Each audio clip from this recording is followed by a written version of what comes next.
లోకమనే పాపం అంటకుండా. ఇప్పుడు దానియేలు గారు ఆయనకు పెద్ద పరీక్ష వచ్చింది. ఏమిటి ఆ పరీక్ష?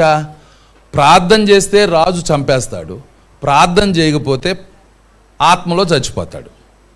ఎవరైనా దానియేలు గారు ప్రార్థన చేస్తేనేమో రాజు చంపేస్తాడు, సింహాల బోన్లో వేస్తాడు, చంపేస్తాడు. ప్రార్థన చేయకుండా ఉంటే తను ఆత్మీయంగా చచ్చిపోతాడు.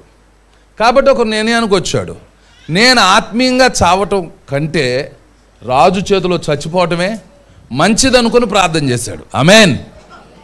నా ఆత్మీయతను పోగొట్టుకోకూడదు, నా పరిశుద్ధతను పోగొట్టుకోకూడదు, కాబట్టి నేను చనిపోయినా పర్వాలేదు, నేను పరిశుద్ధంగా ఉండాలి అనుకున్నాడు.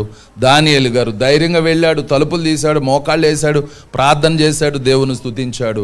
పట్టుకున్నారు, తీసుకెళ్ళి రాజు ముందు నిలబెట్టారు, సింహాల బోన్లో వేశారు.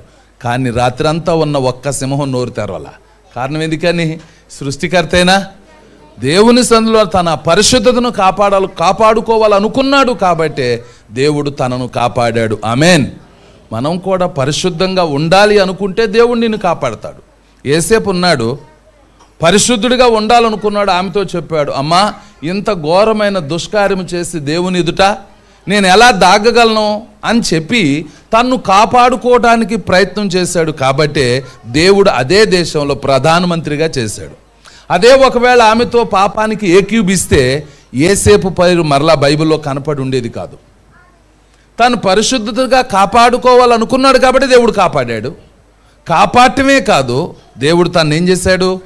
ఒక ప్రధానమంత్రిగా దేవుడు అతను నిలబెట్టాడు.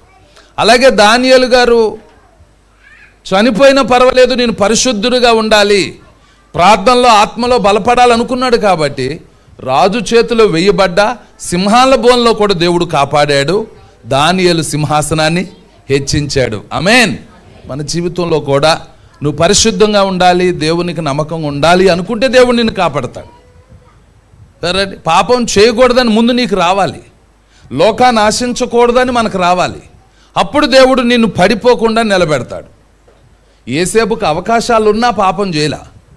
ఈ రోజుల్లో అవకాశాలు లేకగానే అవకాశాలు ఉంటే నిలబడేవాళ్ళు ఎంతమంది ఉంటారో.